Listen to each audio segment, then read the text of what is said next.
तो अब gate exam में सिर्फ 1 मंथ बचा है, ठीक है। तो गेट एग्ज़ाम में अब सिर्फ 1 महीना बचा है, तो इसीलिए इस वीडियो में हम लास्ट मंथ में क्या स्ट्रैटेजी होना चाहिए वो स्ट्रैटेजी बताएंगे, ठीक है। तो अब गेट एग्ज़ाम का लास्ट मंथ स्ट्रैटेजी स्टूडेंट का क्या होना चाहिए वो हम इस वीडियो में बताने वाले हैं, ठीक है। तो देखो, सबसे पहले गेट एग्ज़ाम को क्रैक करने का 3 पिलर। पहला पिलर रिवीजन, दूसरा पिलर प्रीवियस ईयर क्वेश्चंस और तीसरा पिलर टेस्ट सीरीज। तो गेट एग्ज़ाम को क्रैक करने का ये 3 पिलर है,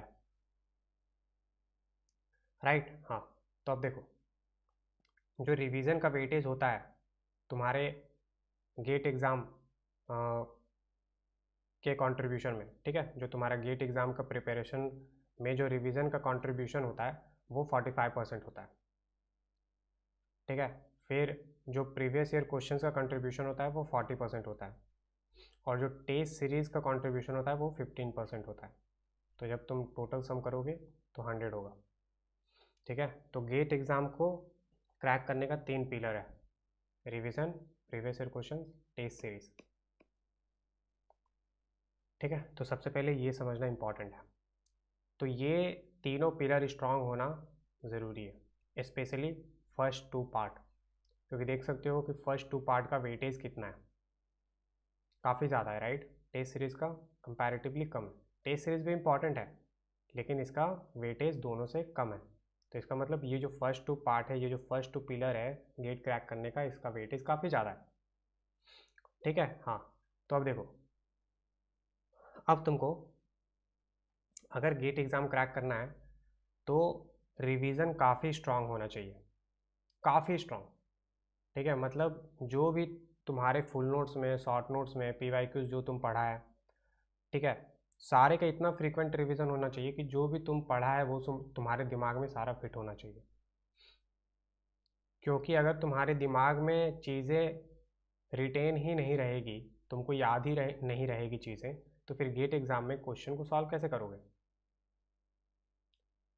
बहुत बार ऐसा हम लोग को लगता है कि हम लोग का रिवीजन ठीक है और हम लोग 1-1 महीना तक सब्जेक्ट्स को टच नहीं करते जो कंप्लीटेड सब्जेक्ट है ठीक है। तो हम लोग का ऐसा फील होता है कि हम लोग को तो सब कुछ याद है और 1-1 महीना तक हम लोग सब्जेक्ट्स को रिवाइज नहीं करते, हम लोग को लगता है सब कुछ तो याद है ऑलरेडी, लेकिन वो जस्ट फीलिंग है। जब तुम टेस्ट सीरीज देगा या गेट एग्जाम में क्वेश्चन को सॉल्व करेगा फिर क्वेश्चन नहीं बनते, क्यों? क्योंकि वो जस्ट तुमको फील आ रहा था कि तुमको चीज़ें याद है, लेकिन जब तुम क्वेश्चन सॉल्व करने जाओगे तो चीज़ें नहीं बनेंगी, क्योंकि उस समय तुमको रियलाइज़ होगा कि तुमको याद नहीं है। तो रिवीजन बहुत बहुत बहुत ज़्यादा इंपॉर्टेंट है। किस चीज़ का रिवीजन? फुल नोट्स, ठीक है। तो लास्ट मंथ में क्या करना है वो हम बता रहे हैं, ठीक है। तो लास्ट मंथ में क्या करना है वो हम बता रहे हैं, ठीक है। लेकिन हम ये बता रहे हैं कि रिवीजन, PYQs और टेस्ट सीरीज, अगर गेट एग्जाम क्रैक करना है तो ये 3 पिलर्स होते हैं, ठीक है। उसके बाद फिर लास्ट मंथ स्ट्रैटेजी बताएंगे कि लास्ट मंथ में कैसे क्या करना है। तो रिवीजन किस किस चीज़ का? Full notes, short notes, PYQs, bookmark questions, ठीक है। PYQs, bookmark questions, PYQs, bookmark questions, तो full notes, short notes, PYQs, bookmark question और टेस्ट सीरीज का बुकमार्क क्वेश्चन,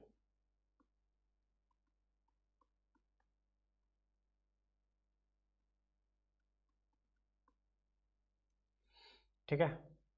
तो जो तुम्हारा रिवीजन का रिसोर्सेज रहेगा कि किन किन रिसोर्सेज को रिवाइज करना है, तो फुल नोट्स को करना है, शॉर्ट नोट्स को करना है, PYQs बुकमार्क क्वेश्चन को रिवाइज करना है, टेस्ट सीरीज के बुकमार्क क्वेश्चन को रिवाइज करना है, ठीक।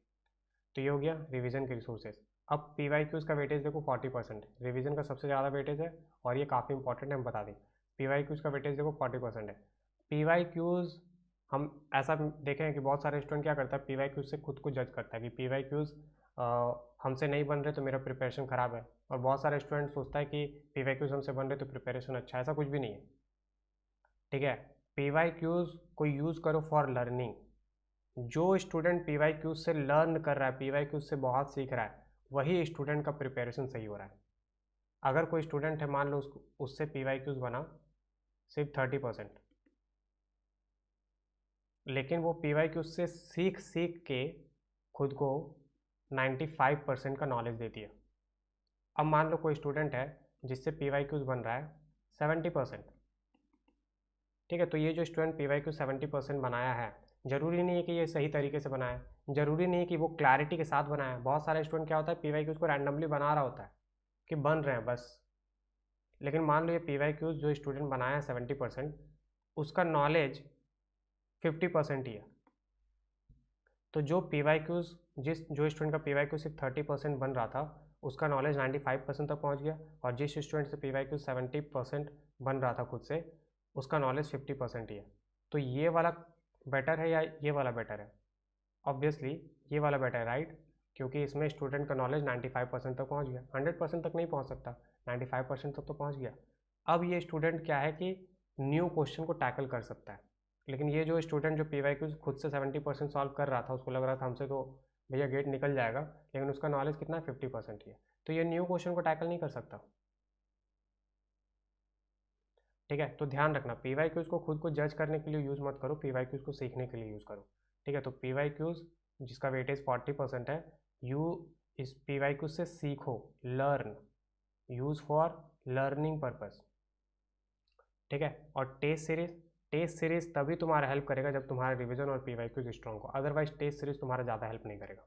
सिंपल, ये टेस्ट सीरीज तुम्हारा तभी हेल्प करेगा जब तुम्हारा रिवीजन और PYQs स्ट्रॉन्ग हो, अदरवाइज टेस्ट सीरीज हेल्प नहीं करेगा। ठीक है, तो टेस्ट सीरीज भी इंपॉर्टेंट है। ठीक है, हाँ, तो अब आते हैं कि स्ट्रैटेजी क्या होना चाहिए। तो अब स्ट्रैटेजी बता रहे हैं हम। तो देखो लास्ट मंथ में, तो यहाँ पर एक नया पेज लेते हैं। तुम वर्स्ट केस में तुम 15 जनवरी से टेस्ट सीरीज स्टार्ट कर देना। 15 जनवरी से स्टार्ट द टेस्ट सीरीज। अगर पहले स्टार्ट कर रहे हो बहुत बढ़िया बात है, ठीक है, लेकिन वर्स्ट केस में बता रहे हैं 15 जनवरी से स्टार्ट कर देना टेस्ट सीरीज। ठीक है, तो बहुत लोग पहले भी स्टार्ट किया होगा, पहले स्टार्ट करो। अब टेस्ट सीरीज में क्या क्या देना है? टेस्ट सीरीज में जो इंपॉर्टेंट है, टॉपिक वाइज, अगर तुम्हारे पास टाइम नहीं है तो तुम टॉपिक वाइज को अवॉइड कर सकते हो, लेकिन सब्जेक्ट वाइज ज़रूर देना। Subject wise test series cover करना और फुल लेंथ टेस्ट कवर करना। ठीक है, तो टेस्ट सीरीज में ये तुमको कवर करना है इस लास्ट मंथ में। ठीक है, तो वर्स्ट केस में टेस्ट सीरीज तुम 15 जनवरी से स्टार्ट कर दो, और अगर तुम्हारे पास टाइम कम है तो टेस्ट सीरीज का टॉपिक वाइज टेस्ट मत दो, सब्जेक्ट वाइज टेस्ट जरूर देना और फुल लेंथ टेस्ट जरूर देना। ठीक है, और मान लो टाइम काफ़ी कम है तो सब्जेक्ट वाइज का एटलीस्ट उन सब्जेक्ट का टेस्ट दे देना जो तुमको रिक्वायरमेंट लग रहा है कि हाँ इस सब्जेक्ट का हमको टेस्ट दे देना चाहिए। तो अगर काफ़ी कम है, मान लो कोई 15 जनवरी से स्टार्ट ही किया है, तो उसको तो फुल लेंथ भी देना है, सब्जेक्ट टेस्ट भी देना है, तो सारा शायद सब्जेक्ट टेस्ट ना दे पाओ, तो एटलीस्ट 5 to 6 उन सब्जेक्ट का टेस्ट दे देना जो तुमको लग रहा है कि ये सब्जेक्ट का हमको थोड़ा सा प्रैक्टिस का ज़रूरत है, या ये सब्जेक्ट में हमको चेक करना है कि क्या हम सही से कॉन्सेप्ट को अप्लाई कर पा रहे हैं। ठीक है, तो आई होप चीज़ें समझ में आ गई होंगी।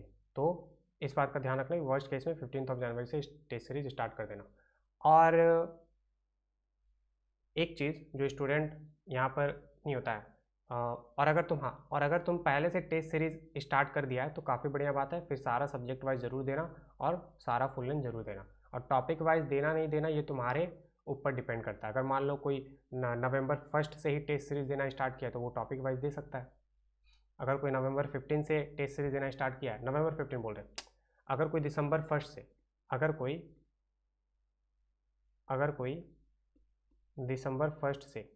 अगर कोई दिसंबर 1 से टेस्ट सीरीज देना स्टार्ट किया है, या दिसंबर 15 से, ठीक है, दिसंबर 15 से टेस्ट सीरीज देना स्टार्ट किया है, तो वो टॉपिक वाइज भी दे सकता है, सब्जेक्ट वाइज भी दे सकता है, फुल लेंथ भी दे सकता है। लेकिन अगर मान लो कोई जनवरी 1 से स्टार्ट किया या जनवरी 5 से स्टार्ट किया तो वो टॉपिक वाइज अवॉइड करो, सब्जेक्ट वाइज टेस्ट दो, फुल लेंथ टेस्ट दो। लेकिन अगर कोई 15 जनवरी से स्टार्ट किया है तो 5 से 6 सब्जेक्ट वाइज टेस्ट दो और उसके बाद फिर फुल लेंथ टेस्ट दो, ऐसा। ठीक है, तो ये हो गया टेस्ट सीरीज़ की लास्ट मंथ में टेस्ट सीरीज़ को कैसे देना है। ठीक है, अब रिवीजन बहुत इंपॉर्टेंट है, रिवीजन बहुत इंपॉर्टेंट है। तो अब स्टूडेंट यहाँ पर क्या गलती करेगा कि वो सिलेबस कंप्लीट करने के चक्कर में रहेगा। देखो तुम मान लो कि सिलेबस कंप्लीट करने के चक्कर में तुम 10 सब्जेक्ट कंप्लीट तो कर लिया, लेकिन मान लो ये 10 सब्जेक्ट में सिर्फ हर सब्जेक्ट से तुम 2-2 मार्क्स का तुम गेट एग्जाम में बना के आया, तो 10 इंटू 2 कितना होता है 20। तो क्या 20 मार्क्स तुम्हारे लिए इनफ है? नहीं, 20 मार्क्स इनफ नहीं है, राइट। 20 मार्क्स इनफ नहीं है, out of 100 20 marks gate exam में इनफ नहीं है। तो ये प्रॉब्लम क्यों हुआ? क्योंकि तुम सिलेबस कंप्लीट करने के चक्कर में, ठीक है, तुम सोचा 10 सब्जेक्ट कंप्लीट कर लेते हैं, तो 10 सब्जेक्ट कंप्लीट तो कर लिया, लेकिन एक भी सब्जेक्ट स्ट्रांग नहीं है, एक भी सब्जेक्ट का रिवीजन स्ट्रांग नहीं है। तो हर सब्जेक्ट से तुम 2 ही मार्क्स का बना के आया, टोटल 20 मार्क्स, तो गेट एग्जाम खत्म हो गया। तो सिलेबस कंप्लीट करने के चक्कर में तुम नहीं होता, ये महीने में तुम सिलेबस कंप्लीट ही मत करते रह जाओ, कि ऐसा नहीं कि हमको सिलेबस कंप्लीट करना, हमको 10 सब्जेक्ट सारा कंप्लीट करना है तो फटाफट जनवरी में कंप्लीट करो, ठीक है, नहीं। तुम 10 सब्जेक्ट की जगह जो तुम्हारा नहीं होता है 6 to 7 सब्जेक्ट हुआ है, उसी को और अच्छे से करो। 6 to 7 सब्जेक्ट का बार बार रिवीजन करो, फुल नोट्स का, इसके PYQs को बहुत अच्छे से सॉल्व करो, ठीक है, तो ये ज़्यादा मैटर करेगा। तो अगर मान लो तुम 6 से 7 सब्जेक्ट को काफ़ी स्ट्रांग कर लिया, और हर सब्जेक्ट से तुम नहीं होता है 8-8 मार्क्स 7-7 मार्क्स जो भी एवरेज, मान लो कि हर सब्जेक्ट से तुम्हारा एवरेज यहाँ पर आ रहा है नहीं होता है 7 मार्क्स का, मान लो ऑन एन एवरेज सारे सब्जेक्ट, ये जो 7 सब्जेक्ट तुम स्ट्रांग से प्रिपेयर किया, सारे सब्जेक्ट से ऑन एन एवरेज 7 मार्क्स का आता है, तो 7-7 से 49 मार्क्स, और प्लस 15 एप्टीट्यूड, तो 49 प्लस 15 कितना हुआ 64। तो ये 20 से काफ़ी बेटर है 64, राइट। तो इसीलिए हम बोल रहे हैं कि सिलेबस कंप्लीट करने के चक्कर में तुम ये पूरा जनवरी में रिवीजन और PYQs को अवॉइड मत करो, ठीक है। इससे बेटर ये है कि जो भी तुम्हारा 6-7 सब्जेक्ट कंप्लीट हुआ है उस पर फोकस करके रिवीजन बहुत स्ट्रांग करो और PYQs अच्छे से सॉल्व करो, ठीक है। और जैसा कि हम बताएं कि 15 जनवरी से वर्स्ट केस में टेस्ट सीरीज स्टार्ट करना है, तो उसके बाद टेस्ट सीरीज स्टार्ट करो, ठीक है। हाँ, तो ये लास्ट मंथ में तुमको रिवीजन पे फोकस करना है, PYQs पे फोकस करना है, और तुम्हारा टेस्ट सीरीज पे फोकस करना है, ठीक है। सिलेबस जितना कंप्लीट हुआ है दैट्स फाइन, ठीक है। अगर एक दो कोई छोटा टॉपिक रह गया तो उसको कंप्लीट कर लो फटाक से, और उसके बाद फिर तुम रिवीजन PYQs और टेस्ट सीरीज में आ जाओ, इसको अच्छे से करो, ठीक है। तो ये है तुम्हारा लास्ट मंथ स्ट्रैटेजी,